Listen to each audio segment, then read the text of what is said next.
This episode lives in the Dylan FM archives, and what you're about to hear is a 15-minute teaser edition. To hear the full show and every complete show in our archives, become an FM Plus subscriber. You can sign up in the Apple Podcast app or at fmpods.com. Get more details in the show notes. As a subscriber, you'll get access to over 400 episodes from this and other shows in the FM Pods network, and you'll be helping to make these shows possible.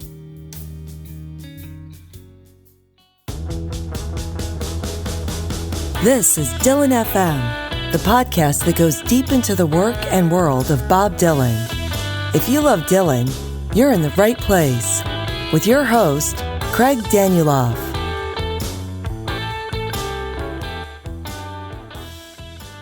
As I read through most of Rollins' writing, an unmistakable pattern of borrowed lines that were used in Time Out of Mind songs emerged.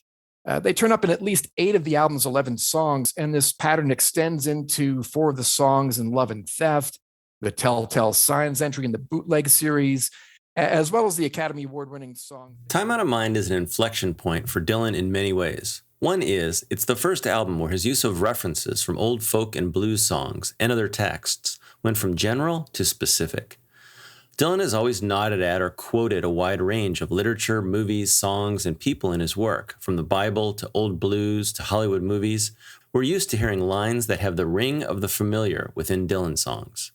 But with Time Out of Mind, the style, sourcing, volume, and the way in which these references are made has changed. They're more verbatim. They're often combined and collaged together in new ways. There are repeated references from a single source, and they're no longer just a few words out of dozens of lines. This is a very different kind of writing from Bob Dylan. Some call it cut and paste, although that might not be entirely fair. But it may be the technique that Dylan was referring to when he told Ed Bradley that he couldn't write songs like It's All Right Ma anymore, but he could, quote, do other things. Scott Warmuth is one of the main reasons we know much of this. Many Dylan scholars were able to pick up on quotes from old blues or ballad lyrics, but Scott and a few others helped the world to understand and appreciate Dylan's use of text from a range of authors that few people would have noticed or recognized. For a big picture view of Scott's background and technique, I recommend an interview he did on the Bobcats podcast. Also good is a conversation he had on the Man and God and Law podcast. I'll link to both in the show notes. But we asked Scott to focus deeply on Time Out of Mind, which he did in a presentation given to our premium members recently and in some Q&A that followed. Yeah, it was in 2009 when I realized that I needed to reconsider Bob Dylan's writing strategies on Time Out of Mind. For a couple of years, my friend Ed Cook and I had been trading notes on the various source materials that Dylan used when crafting Chronicles Volume 1. And by that point, we had cataloged hundreds of quotations from dozens of sources. It would have been valuable enough just to have a list of books that Bob Dylan had likely been reading, but often he uses these borrowed bits in such a way that a deliberateness became obvious, and this suggested a hidden subtext in some instances. Dylan's songwriting from this period displays similar strategies, but I'd really seen this as beginning with Love and Theft from 2001. What Ed sent me and later posted on his blog showed Dylan using bits in Chronicles from the writing of Henry Rollins, a man of many talents, but best known for his tenure as the lead singer of the group Black Flag. The similarities were unmistakable and convincing. Now, Ed had pinpointed the passages appearing in a collection called The Portable Henry Rollins, which happened to be searchable in Google Books at the time. And I noticed that the passage in question originally appears in a book by Rollins called Black Coffee Blues. So I bought a copy on the off chance that there might be more there. And as I read the book, I discovered that just a few pages away from the passage that Ed had spotted was some distinctive language that appears in the Time Out of Mind song, Million Miles. On page 107, Rollins writes, I fell into my room, got away from the streets and the noise. I'm looking at the walls. They look good to me right now. Slowly, I am forgetting them and their mind-polluting words. Voices in the night, time to be heard. I'm just sitting here listening to every man-polluting word. I know plenty of people. I don't know how to handle praise. I feel like a con man when I stand there and take it from them. I feel like a commercial. I do it all wrong. I don't know what right is, but I know that I am doing it all wrong. I love dreamless sleep. Dreams tell me too much. Sometimes the less I know, the better. The more I look, the more I see. This passage was certainly a spark for the lines, "Well, there's voices in the night trying to be heard. I'm sitting here listening to every mind-polluting word, and I'm drifting in and out of dreamless sleep, throwing all my memories in a ditch so deep." Throwing all my memories in a ditch so deep. I did so many things. Another, perhaps even more intriguing spark appears in the book where Rollins writes about writing a song like Million Miles. He writes, "The next song I wrote about was the distance I felt when I thought about that girl. The song centered on the lines, 'The closer I get, the farther away I feel.' As I read through most of Rollins' writing, an unmistakable pattern of borrowed lines that were used in Time Out of Mind songs emerged. They turn up in at least 8 of the album's 11 songs, and this pattern extends into 4 of the songs in Love and Theft, the Telltale Signs entry in the Bootleg series, as well as the Academy Award-winning song Things Have Changed. Besides Black Coffee Blues, other titles by Rollins that Dylan appears to have read include Pissing in the Gene Pool, Art to Choke Hearts, High Adventure in the Great Outdoors, See a Grown Man Cry, and Now Watch Him Die, making 6 books in total.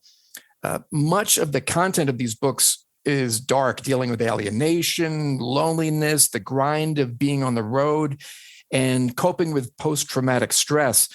These themes transfer onto Time Out of Mind and play a role in the darkness of so many of those songs.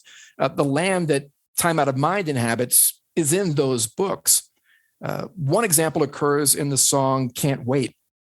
Dylan sings, "I'd like to think I could control myself, but it isn't true."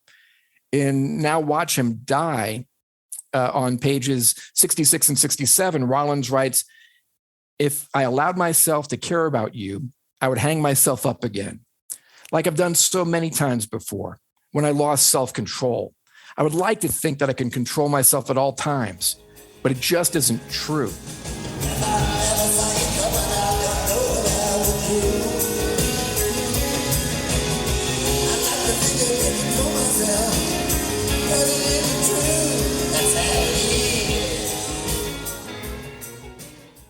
A shout out to Dylan fan Tim Swaddling, who recently pointed out to me another line from Can't Wait that appears to have roots in the writing of Henry Rollins.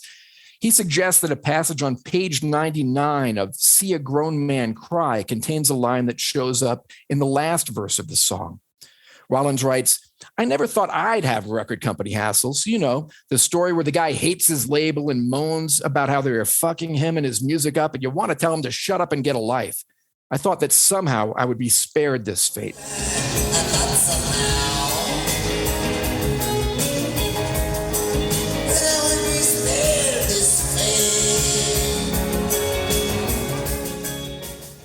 I'd been looking at that book on and off for over 10 years and hadn't recognized that particular similarity. I had noticed that on page 96, just a few pages away, Rollins writes, "The light in this place is really bad," which happens to be the first line of Dreaming of You. And that line also turns up in Standing in the Doorway, reworked into "The light in this place is so bad." On page 89, another line that appears in Dreaming of You, "For years they had me locked in a cage," is the very first line at the top of the page, making it easy to spot with even a casual flip through the book. Highlands contains a rhyme construction that appears to be crafted out of 2 different bits from Rollins. Dylan sings, "I think what I need might be a full-length leather coat. Somebody just asked me if I'm registered to vote." In a road diary entry in Now Watch Him Die that appears on page 146, Rollins writes, "Some Nation of Islam guys were here tonight. They were an intense crew, to say the least. Immaculately dressed with bow ties and full-length leather coats." A passage in Art to Choke Hearts reads, "I was walking into the Lucky Mart on Lincoln Boulevard in Santa Monica the other day. This guy is out front with a clipboard. He comes up to me and says, 'Are you registered to vote?' This type of deliberate couplet crafting is used throughout Love and Theft and seems to have gotten its start here.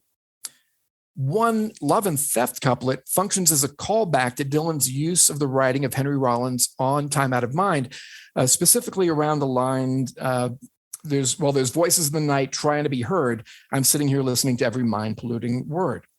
Dylan returns to Rollins and the theme of voices in the night trying to be heard in Lonesome Day Blues. It's a comparative literature presentation disguised as a blues couplet. Dylan sings, "Last night the wind was whispering something. I was trying to make out what it was. I tell myself something's coming, but it never does." The first part of that line is based off of a passage from The Adventures of Huckleberry Finn.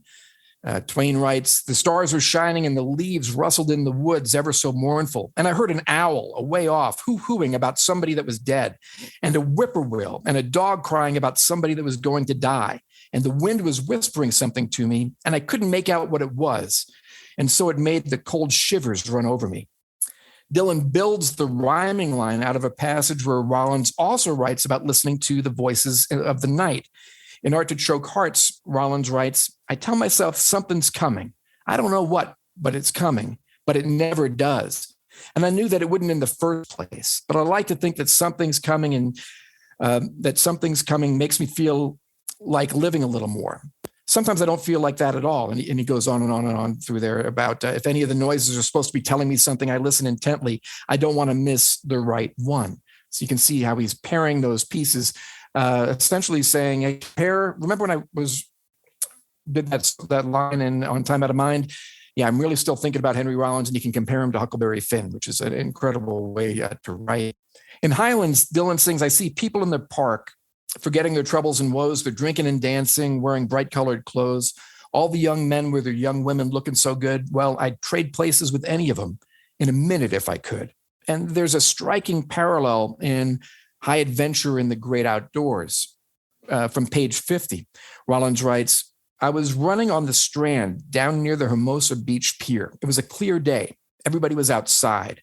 I saw all these people in shorts and bikinis having beers, playing volleyball on the sand, running around, laughing, calling out to each other, cooking hamburgers on hibachis, playing ZZ Top, fooling around on skateboards, beautiful girls, all tanned and slim, smiling and talking with guys, people getting drunk, talking loud and laughing like a bunch of hyenas. Must have been nice to have been part of it. I saw this guy walking down the street with this girl. They were both smiling. They were holding hands. You know, she was one of those blondes and she had these nice clothes on, and they were laughing and talking, just walking down the street, probably going to eat dinner and then go to a movie or play. I would have traded places with the guy in a second." Thanks for listening to this part of this episode. We hope you'll consider becoming an FM Plus subscriber to hear the full version of this and all of our shows. Sign up in the Apple Podcasts app or at fmpods.com.